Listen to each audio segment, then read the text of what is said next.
Roberts gets ejected. Mike Schilt gets ejected. Tempers flare. Teoscar Hernandez, Kike Hernandez, they play peacemaker. Everything settles down.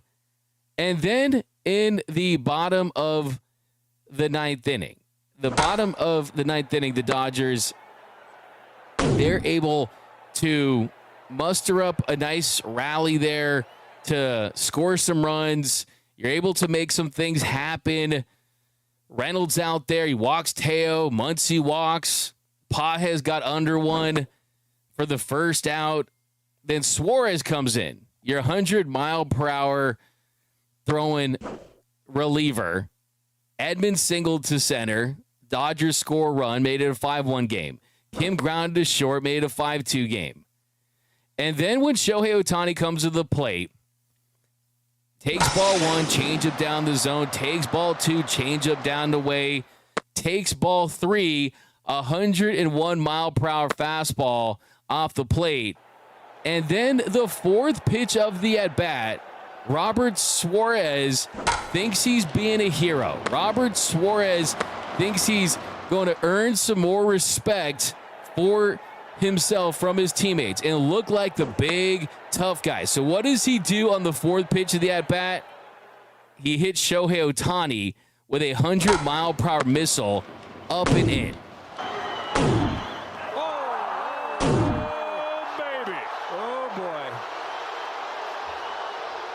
Look at Shohei just waving him off. Waving off the thing. Yeah, Shohei's turning around, telling his dugout, stay put, right? I'm fine. Right. And what does Shohei do? He doesn't buy into it. He doesn't give Robert Suarez the satisfaction, or the Padres the satisfaction, or their fans the satisfaction of, hey, I'm going to go at you. I'm going to retaliate. I'm going to run to the mound. I'm going to yell at the dugout. He smiles. He waves the Dodgers teammates back into the dugout, says, hey, don't worry, we're good. And the reason that Shohei did that is because, well, Shohei's entire net worth is higher than the Padres combined. In 1 year with the Los Angeles Dodgers, Shohei Ohtani has one more World Series title, one more World Series ring than the Padres had in 56 years. And Shohei Ohtani realized in that moment that this team is irrelevant to the big picture for my career, for this team's big-time goals, to what we're trying to achieve here with the Dodgers. Shohei Ohtani recognized that, and hey, he's a bigger man than me. He's a bigger man than a lot of people in this chat, because I think a lot of superstars on a 3-0 count up and in, he gets plunked like that with a 100-mile-per-hour missile. That was scummy. That was Bush League. That was fake tough guy. And that's exactly what you would expect from an organization that has 0 World Series titles. I can't wait to see the banner that they hang. Avoided getting swept by the Dodgers and hit Shohei Ohtani intentionally twice in June. The parade is going off in Gaslamp for the Padres and Robert Suarez tonight, because he threw at Shohei Ohtani. Congratulations, Robert Suarez. Now you have something to be remembered by. 8 hitters got plunked this series. 8 hitters got hit by a pitch. 8 times a hitter got hit by a pitch during the series. And the only times it was intentional was Shohei Ohtani. He got plunked the other night, and he got plunked tonight by Robert Suarez. And I'm not worried about this Padres team at all. They're not as talented. They're not as good. I will say I did talk to a Dodgers coach today before the game inside the Dodgers dugout, and I asked him, I said, hey, is it real? Is there real legitimate tension between the Dodgers and the Padres? Is it real? Is there bad blood? Do these teams not like each other? And he told me, yes, it is real. These teams don't like each other. There is a tension level there.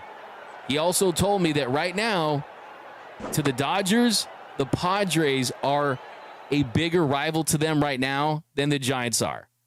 And we can debate whether or not you think that that is a rivalry, but I'm just sending the message from what a Dodgers coach told me today. And he told me because of the players on the Padres. Of course, the history is the history. The Giants, the Padres, and the Dodgers, we know the history between those two franchises.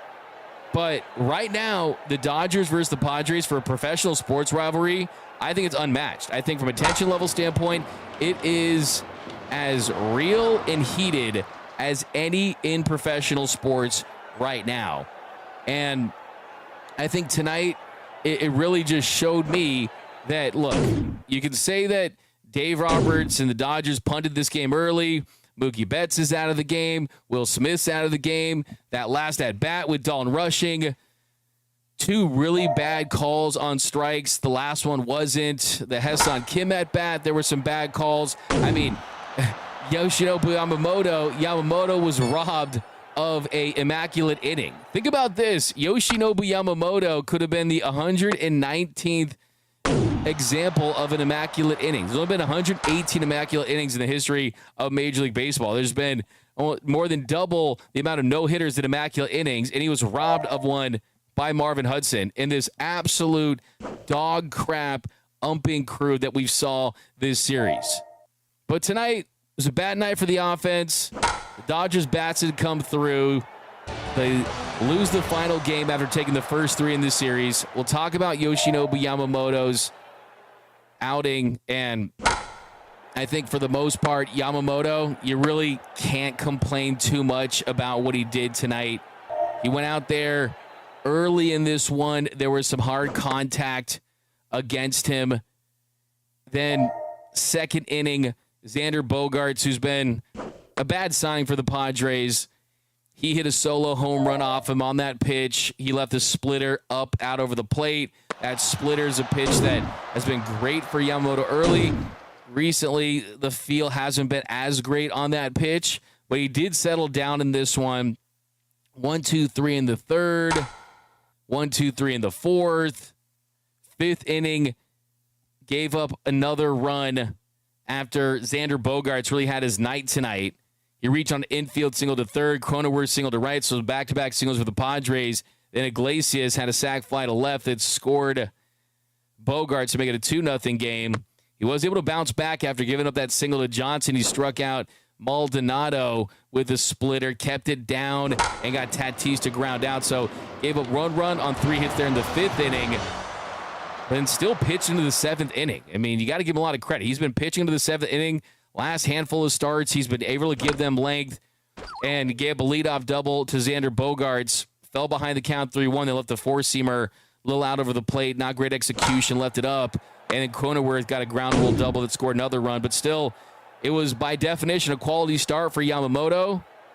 He went 6 1/3 innings, gave up 3 runs on 7 hits, 5 strikeouts, no walks. So the number I look at for Yamamoto tonight was the fact that he still had 0 walks in this one. The offense just not providing him anything. I don't know what Yamamoto, I don't know what he needs to do. Does he need to buy each of his teammates a Rolex? Does he need to buy some of his teammates some really nice extravagant gift?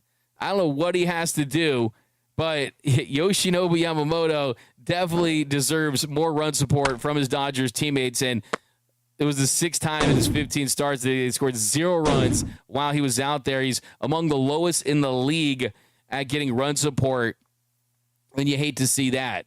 But still, all in all, I think it was a positive start for Yama, because the last start, there was a lot of talk. I asked Dave Roberts about Yoshinobu Yamamoto and going 7 innings and the fact that can he continue to do that on the 5 days of rest versus the 6 days, because he's had some short starts recently. It's nice to see him go deeper into this one. So I still think all in all, got to give Yoshinobu Yamamoto credit for today's effort. I think that it's tough to go out there and pitch.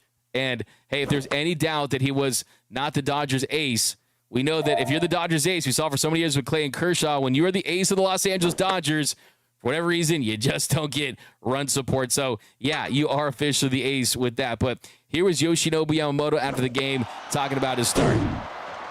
Just coming off of your last outing in which you had those 5 walks, how did you find just your command tonight and how you were feeling on the mound? 前回の登板で、フォアボールが多かったんですけども、そこから今日のゲームで調整してきて、今日の試合ってどういう感じでしたかね、コマンド、制球とかに関しての部分で。そうですね、前回に比べて、いい投球は、すごく多かったと思いますし、でも先制点許したり、